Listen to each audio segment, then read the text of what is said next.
I have made uh, I have made a pledge to the people of the Philippines na yung oath of office ko, part of it really is to protect government interest. It does not say there, it's not included, but in its totality, that is what it means actually, protecting government interest. Alam mo, hanggang ngayon, corruption pa rin ang problema. I have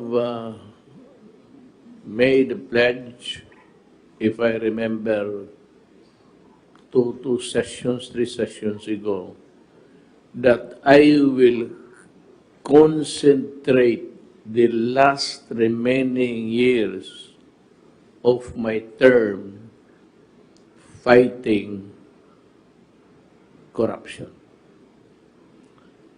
Kasi hanggang ngayon hindi humihina, lumalakas palalo.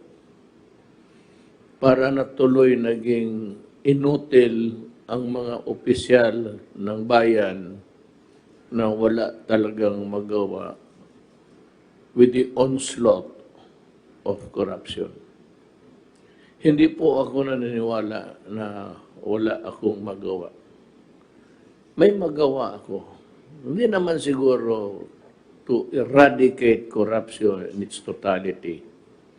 But I think kami, cabinet members, nandito sila nakikinig, in our own, not small, but in our dedication, we would come up a very strong stand against corruption. Eradication may be a part, but not all. Pero talagang hihirit ako. Ang una kong sinabi, sabi ko, yayariin ko kayo yung sa PhilHealth. At tinutuo ko talaga. Marami na ngayon sa kanila na tinanggal. Yung iba nag-resign. But let me remind everybody in this government na your resignation will not save your neck. Alam mo bakit? You are not allowed to resign if there is a pending case against you. Mag-resign ka man, hindi ka mag-report, but then you would be summoned or subpoenaed, not because you are already out of government, but because for all intents and purposes, you are still a part of government. You are not allowed to resign to escape liability. Kasi nakita ko sa PhilHealth, puro resignation dito, resignation doon. Sinasabi ko, well, maganda man yan para makatulog ka siguro, hindi ka naman mag-report ng opisina. But if you think that it would save you from criminal prosecution or administrative because you are still considered an employee, that resignation will not help you at all.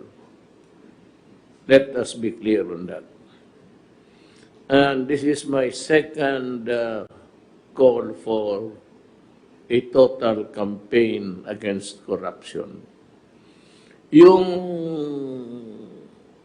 task force na nabuo ko, puro man abogado yon, puro engineer, puro doktor. This time, we will look into every department.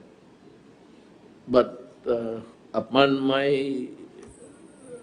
request, BS, to focus sa corruption sa DPWH.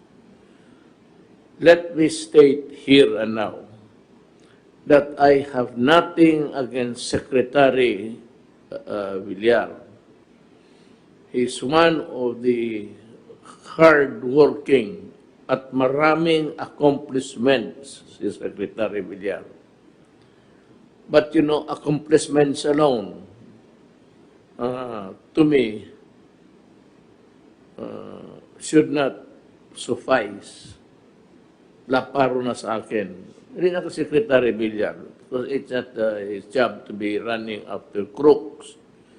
But it behooves upon me to see to it na itong corruption mahinto. Kundi, at least maputol na ng konti. So, we're expanding the investigations sa corruption sa agriculture with special focus sa DPWH. And as the same, I will order your suspension. I need not go to court. Sabi ko nga, itong presidency, hindi naman inotel. Kasi kung inotel ako, aalis na ako dito. Ibigay ko na sa iba. So, huwag ninyo akong lukuhin. Kung naging inotel man ako noon, maybe we were too busy looking for money. Ngayon na may kunting may maipakita kami sa inyo. A small dent in the infrastructure setup of Manila, and it will improve tremendously the traffic congestion. Okay na sa akin yan. And I will allow the secretaries to continue with their of the projects. They will still have my full support. But ang focus ko nga, the office of the President itself will be against corruption. So, in the coming days, expect to suspension, kasi kung in-suspend kita, may duda ako. Hindi ako mag-suspend ng tao na walang kasalanan. It will be expanded with relentless energy. If need be, kukuha ako ng marami pang abogado. Total, ilang buwan na lang yan. Buwan na lang yan. But to the very last day, may isuspend pa ako siguro ng mga empleyado. Now, that is very clear. I do not think that you will receive the message equivocal. It has only one impact. I have here so many things to read. Ganito yan eh. Yung mata ko, hindi na masyado maganda. And I read the 168. Ang 1.6, may point pala yun. So sabi ko 168, 1.6. Ang 16, akala ko, diretso na yun. Kaya nagkamali ako sa tao na contaminated. You know, minsan, pag maliit na tao, mga ganito, hindi ko na mabasa sa ganong distansya. Ganon.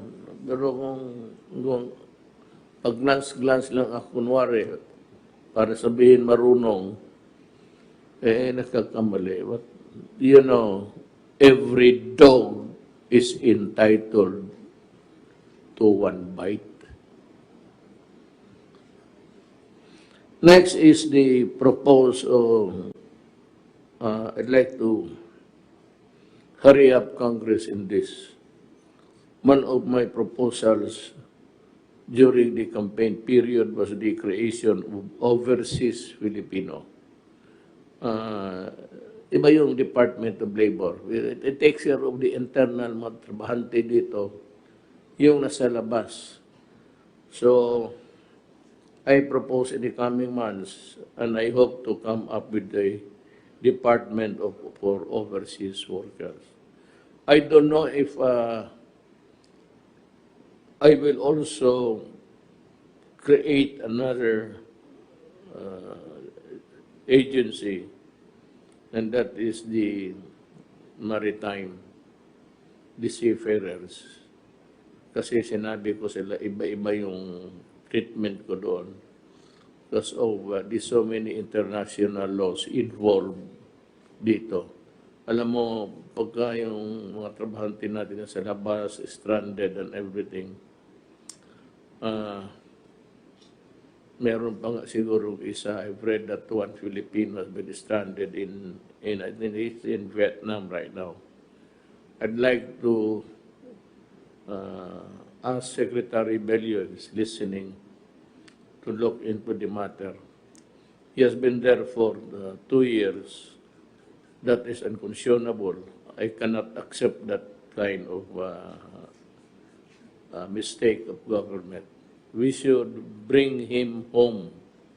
No Filipino should be left stranded like a person with no nationality. Tignan mabuti itong problema na to at baka ma-solve kaagad. I hope the Department of Labor would take this suggestion seriously.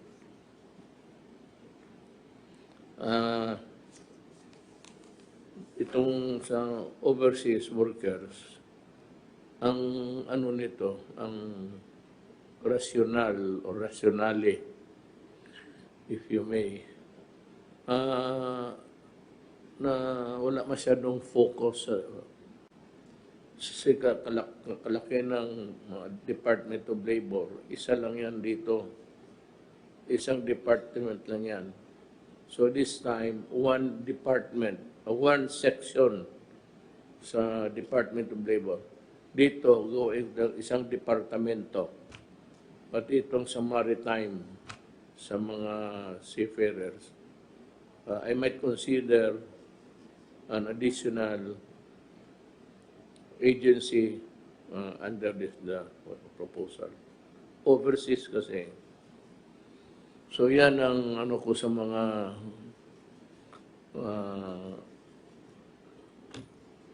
kababayan ko na naghihirap sa labas, that there will be a more thorough review sa policies for your protection, and that somebody should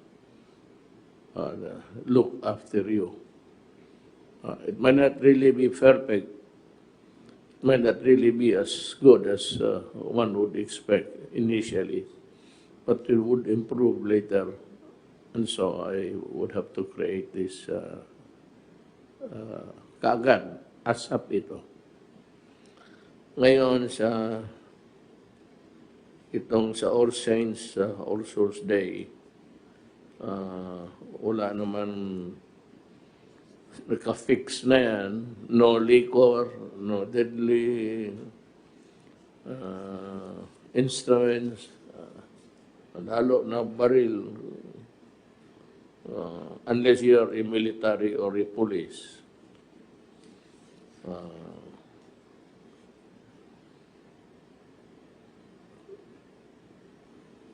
Sana expect a peaceful celebration of the All Saints Day and the All Souls Day. Yung importante pang isa, vaccine. Meron akong nabasa sa newspaper. There was this meeting between Sinovac, Sinopharm. I'm not sure. But it was a pharmaceutical of China na hindi natuloy yung pag-meeting nila because the Chinese counterpart probably did not have any good understanding with this partner. And so they decided to back out. But let me tell everybody that hindi kami maghingi. We will pay. So, maganda sana government to government ang transaction. Walang corruption, wala lahat. Kasi government to government, I am offering it to China kasi meron na sila.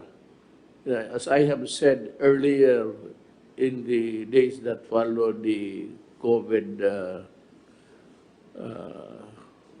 contamination, sinabi ko na expect China to come up first because I believe sa Chinese expertise and knowledge.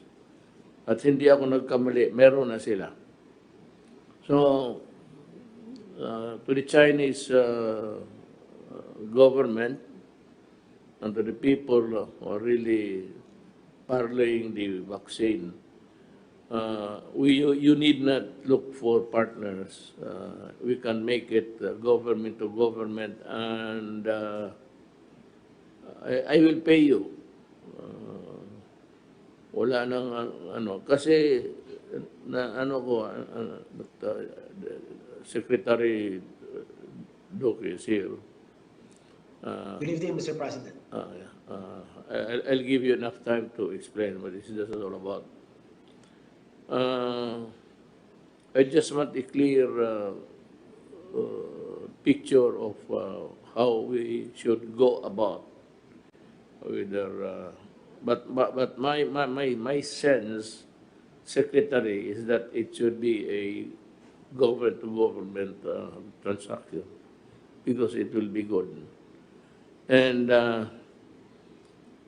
tell your men if they are into these negotiations that place first a government to government transaction. I hate yung ayoko yung private persons magbili tayo sa private Chinese businessmen.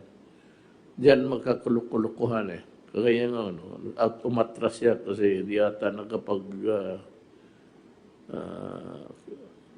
agree doon sa mga terms nila parang partnership to deal with the Philippine government. I had we had a meeting with Ambassador Huang. He said that the vaccine is there. It will be in a matter of distribute. And of course, what kind of transaction would it be for them and for us? I said for government, ang sa Pilipinas, kasi it will do away with corruption again and mga hingi-hingi dyan sa pera. Kasali dito yung dito sa yung pagbigay ng pera, this, I don't know if it is second or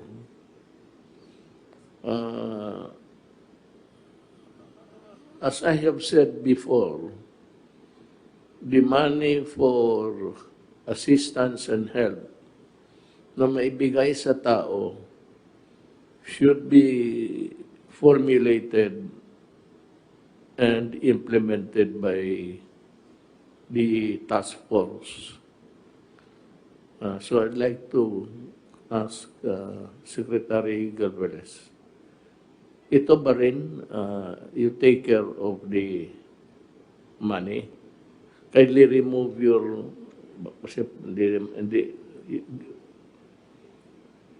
per arrangement with SOF, sir, siya po sir ang mag-answer sa procurement at saka yung PSDBM po, sir. Actually, sir, I have a briefer here on the vaccine procurement, but that had been given to me by PSDBM, sir. I will submit it to you, sir. It has been my desire Kasi busy ka, Secretary Doge. I know that your hands are full until now. Kaya yung implementation sa pera, binigay ko doon sa task force. It still is. That is still my decision na ibigay sa kanila. Na may tanong lang kasi ako, I don't know if it's your, baka hindi. Ito bang pagbigay ng pera, yan ang ayaw ko sa lahat, yung delay. Kaya ng assistance. Yung assistance, kailangan pagkain, nandiyan ka agad. May iba kasi sa probinsya, pag-gawin pa ng proposal. Tapos they will review the proposal and it would take days. I don't know if it's a local government who's doing it or the money pass on to the local government to do the distribution or implementation. But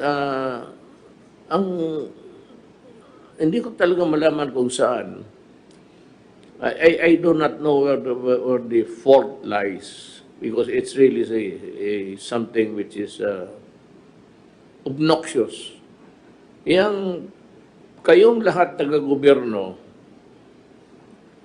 to those who are implementing the assistance, whether the Department of Health, Department of DILG, Department of local government, barangay, huwag ninyo paggawain pa ng proposal, kasi yung proposal, they will review it and then decide. Yung proposal, kailangan maibigay ka agad, hindi na yung proposal, kung hindi yung pera. So, what I would like to happen is this. Simplify the giving of the money by asking for a proposal. Then that proposal should not be studied by days or by months. You just review it. It says that it's for food. God damn it. You give it because it's for food, kakainin yan. And all assistance connected with the health of a person o ano, ibigay ninyo, do away with delay. Local governments, mga permit nga ganun, hindi ako nagyayabang. If I did it in Davao City for 3 days, make it 2 days this time. Pag hindi, at nag-report ng isang tao sa akin, yung report niya, diretso na yun sa respectfully forwarded to the Ombudsman for immediate action. Hindi na ako sa akin, may investigasyon pa, tapos administrative criminal. Doon ka sa Ombudsman. Because the Ombudsman can suspend you anytime with strong reasons or with weak reasons, that has to be seen, but he has that power. So, gano'n ang pagka kayong mga complaint, oras na dumating sa akin yan, diretso na yan sa Ombudsman. Bahala na kayo doon sa buhay ninyo. Because the Ombudsman can order you dismissed, order you face charges, criminal, or wala. Sabihin ko sa inyo, nag-iba ang panahon. Nag-iba rin ang utak ko. You might not like the way I present my thoughts to you. Pero gano'n na nga, medyo nagsawa na ako kasi ang mga tao nagsawa na rin. kayong mga ano dyan, wala kayong, you pretend to be legal, masquerading as fighting corruption. Sige, kayo maghanap kayo sa akin. Find me a person or a paper which says that I received 1 peso and I will resign. I purposely umiwas ako kay gusto kong bumira. Kasi kung nagloko ako, hindi ako, papigilan ako kasi may but of the matter is that you are also corrupt. So iniwasan ko yan. Ayaw ko makipag-usap ng negosyante. Wala kayong makuha sa akin. Wala akong papel na pinirmahan na transaction sa gobyerno. Lahat ng kontrata begins with Galvez and ends with Galvez. Yung mga ano sa pisina niya. And yung mga health, mga transaction, it begins and ends with Secretary Doke. But mind you, Secretary Doke was not a part of PhilHealth. As a matter of fact, he was not even reporting. That's why yung Congress yung sabi niya, suspend si or out Doke. I said, for what? Kasi nauna kami sa amin galing yan eh. So binasa ko, what ground would I base my decision? Would I just obey the cry of 1 million as against my assessment na si Doke walang nanakaw kung pera ang pag-usapan? Maybe some other things. He might be some other things, but corruption, pera wala. Kaya wala kayong makuha sa akin. Lahat na puro milyonaryo yan. Sekretary na yari ng Marco Polo yan. Labaw. Do not invent a sin against me because I have painstakingly avoided being a corrupt. Tagal ho akong fiscal, tagal akong mayor, 23 years sa Davao. Wala akong sindikato na isaman. Because that is what my father said to me. My father was governor of Davao. No. Told me what? If you want to go to politics and if you want to remain there for a time, stay clean. Stay clean. Yan ang sinasabi ko kay Inday, pati kay Pro. Huwag kayong pumasok ng sumubra, especially si Pulong, sa account siya ngayon, sa committee. Be sure to account for every money to the last centavo para ang tao lang masabi. Inday, wala yan. Talagang hindi mo ano yan. Babarilin ka pa niyan. Yun lang man siguro. Napalabas ko na yung galit ko. Basta ito, ha? Basta ito. Yung sa mga tao, dalian ninyo. Huwag mo na akong bigyan yung may proseso pa ito, tapos proseso mo 1 buwan, dan ay 1 taon, pabalik-balikin mo yung tao.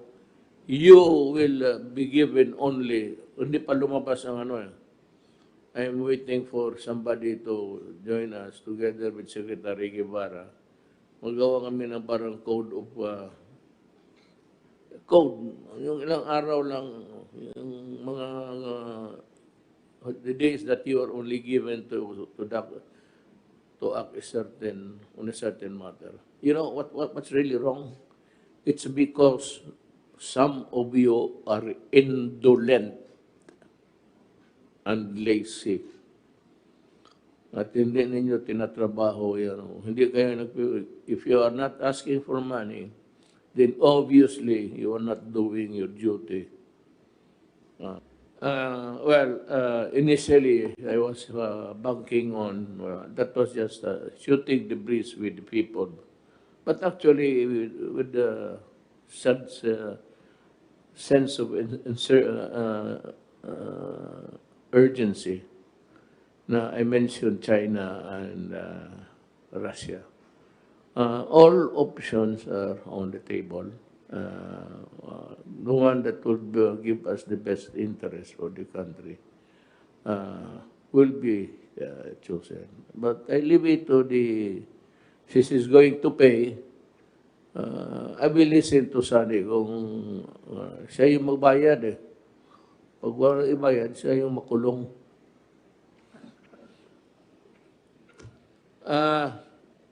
I've said enough. Let me just read for everybody. I hope that all government workers, officials are listening. This is a memorandum from me, the President, to Secretary Bernardo I. Guevara, Department of Justice. The subject is investigate of allegations of corruption in the entire government. Lahat. Ito, further to the directive issued by the Department of Justice, DOJ, through memorandum from the President dated 7 August 2020 to organize a panel to investigate allegations of corruption in the Philippine Health Insurance Corporation. The DOJ is hereby directed to investigate allegations of corruption in the entire government. Lahat na. Kuridas ito. In pursuit of this directive, the DOJ shall have the authority to decide which allegation to investigate, taking into consideration the gravity thereof and their impact on the delivery of government service. It may create as many panels as it deems necessary to adequate and may invite or direct other bodies and agencies of the government to assist or be a part of such panel.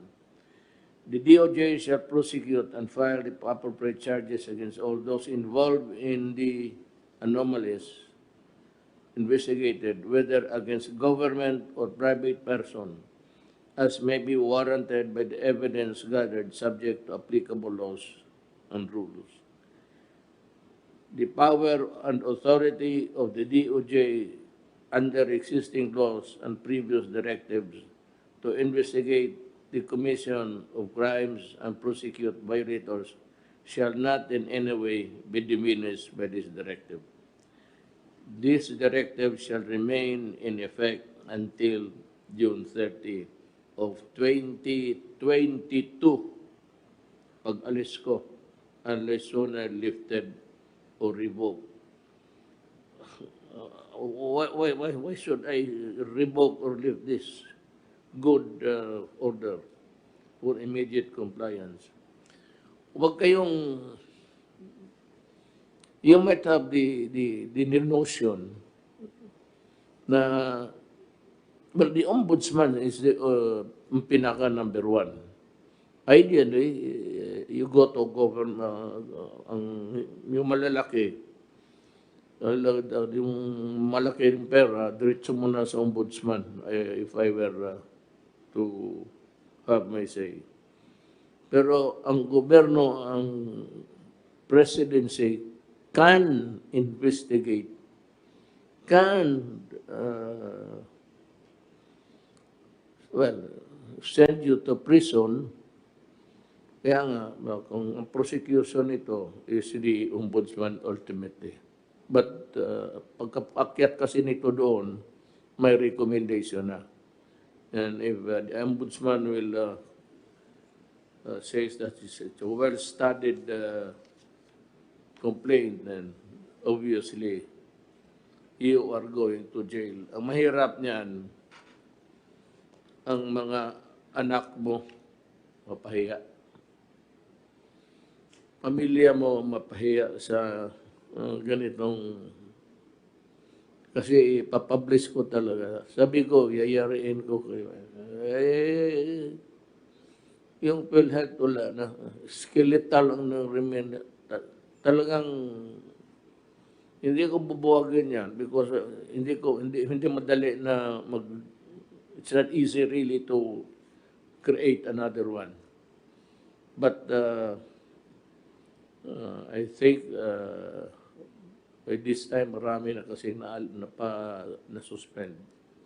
Again, do not try to resign to escape culpability. That ain't accepted dito sa gobyerno. You cannot resign when you have a case pending.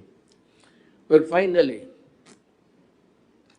dito sa, balik na naman tayo dito sa figures. Hindi ko naman itong figures. Magkamali na naman ako dito sa, I said, for the third time, every dog is entitled to one bite.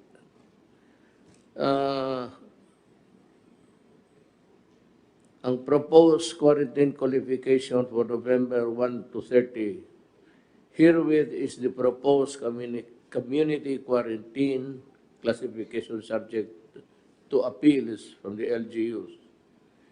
General Community Quarantine or GCQ from November 1 to 30. In CR, gusto man talaga nila, Batangas, Iloilo City, Bacolod City, Tacloban City, Iligan City, Lanao del Sur. Ang gusto ng mga may karamihan, gusto nila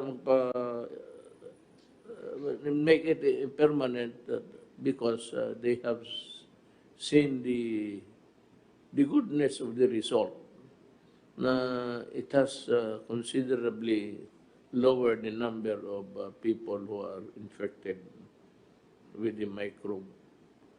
So gusto nila ito. Palagay ko naman sa inyo marin itong kapakanan. Look, we are not here to make your life miserable or sad.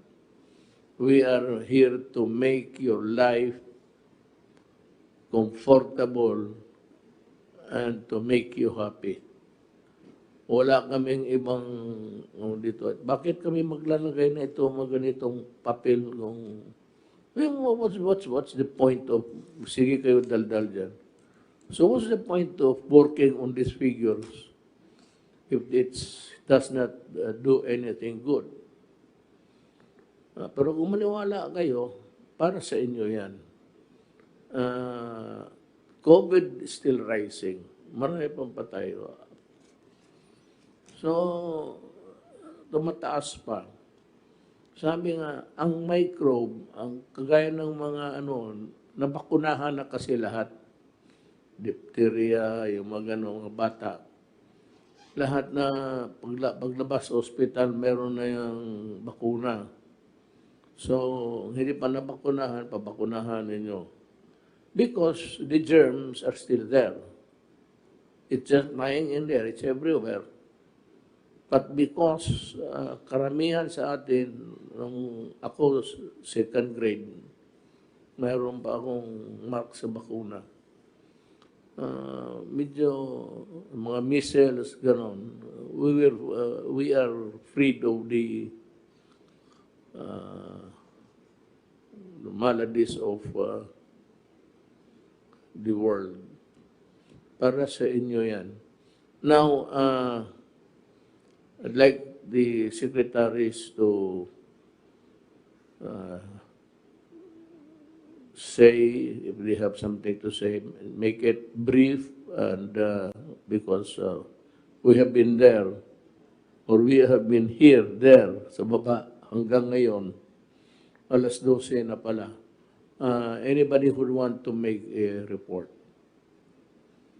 Kasi kung wala, mag-uwi na tayo. Alas 12 na.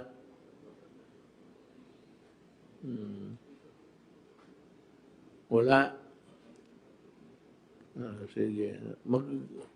Actually, ladies and gentlemen, the cabinet meeting that we have now, sa lahat para lahat to. But hindi sila makapunta dito dahil takot sa bagyo.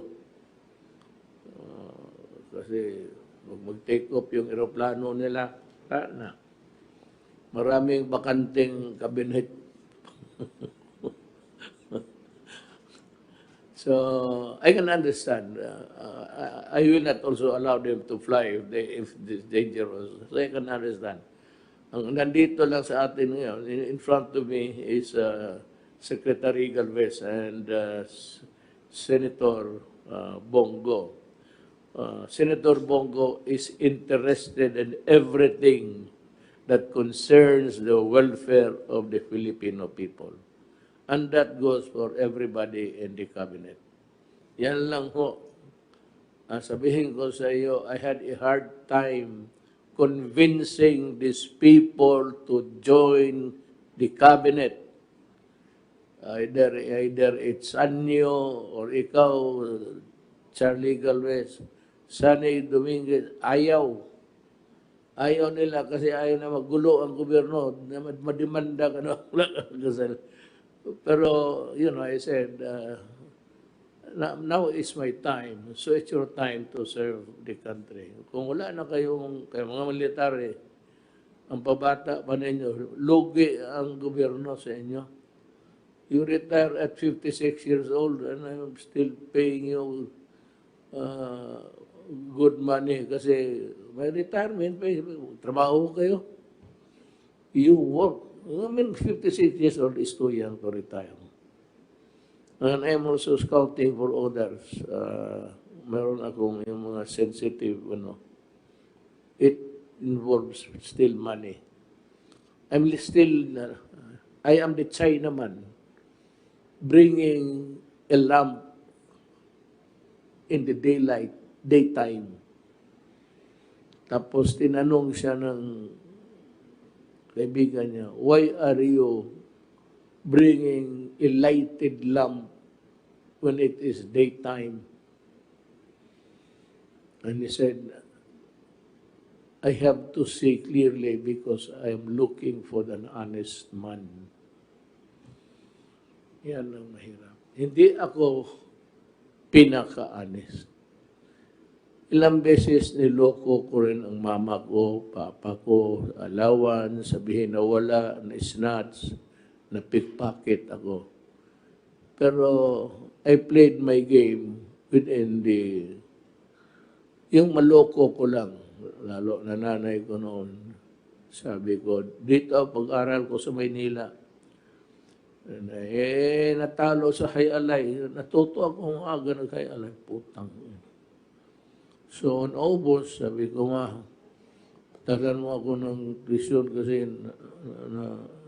na-pickpocket ako. Ha? So na, mag-iingat ka. Ganun. Oo nga, so. Tapos sunod, August na alam mo, pahay-alay. Ihatid mo lang yung pera dyan para tapos wala ang pera ko. Nakalimutan ko na hindi ko nasama sa labada. May labada man ako taga Cavite, tiglaba. Kunin dyan every weekend.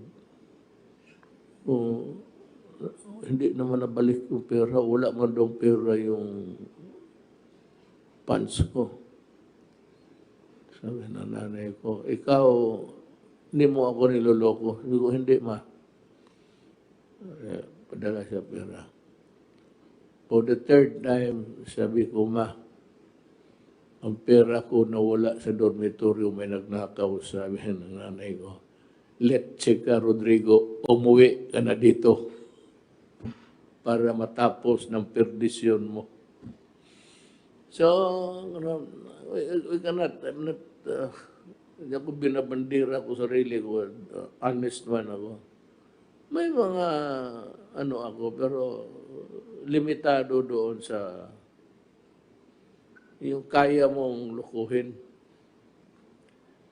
Kaya ang gobyerno, kaya mong lukuhin, paano? Nandiyan yung ombudsman, nandiyan yung auditing office. So, I have said enough. I don't know if it is really, I go overboard. But I would just say, may you have a safe celebration of the All Saints Day. And just follow rules. It's for your own good. Maraming salamat po.